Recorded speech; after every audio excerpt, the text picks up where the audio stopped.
Fuel surcharge বাবদ বছরে হাজার কোটি টাকা রাজস্ব ফাঁকি দিচ্ছে বিদেশি এয়ারলাইন্সগুলো।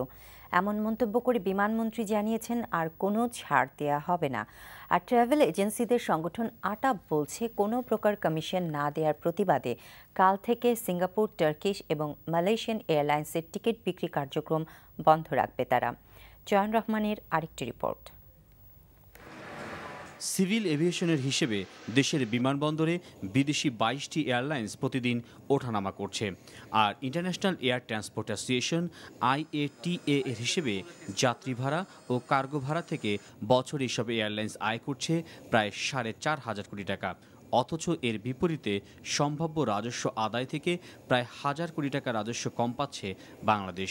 এর কারণ হিসেবে সঠিক তথ্য না দেওয়ার অভিযোগ বিমানমন্ত্রীর। এয়ারলাইন্সগুলো দিন মেনে চলছিল না, একবার না কয়েকবারই চিঠি দিয়েছি। হ্যাঁ, আমরা কঠিনে বলছি আমাদের রাজস্ব আমাদের কাছে থাকবে এবং এয়ারলাইন্সের তাদের খেয়াল খুশি মতো তো এয়ারলাইন্স চলবে না, আমাদের আইনে চলতে হবে। আটাবির অভিযোগ, ফুয়েল সারচার্জ বাবদ 3000 কোটি টাকা বিদেশি এয়ারলাইন্সগুলো নিয়ে গেলেও এজেন্সিগুলোকে দেয়া হচ্ছে না কোনো কমিশন। তাই টিকিট বিক্রি বন্ধের মতো কঠোর কর্মসূচি নিতে হয়েছে বলে জানিয়েছে সংগঠনটি। তো আলোচনা সফল না পাওয়ায় আমরা সিঙ্গাপুর এয়ারলাইন্স এবং টার্কিশ এয়ারলাইন্স ও বয়কটের সিদ্ধান্ত নিয়েছি, যেটি অব্যাহত থাকবে। ইতিমধ্যে মালয়েশিয়ান এয়ারলাইন্সের টিকিটটি আমাদের এখানে বিক্রি বন্ধ রয়েছে।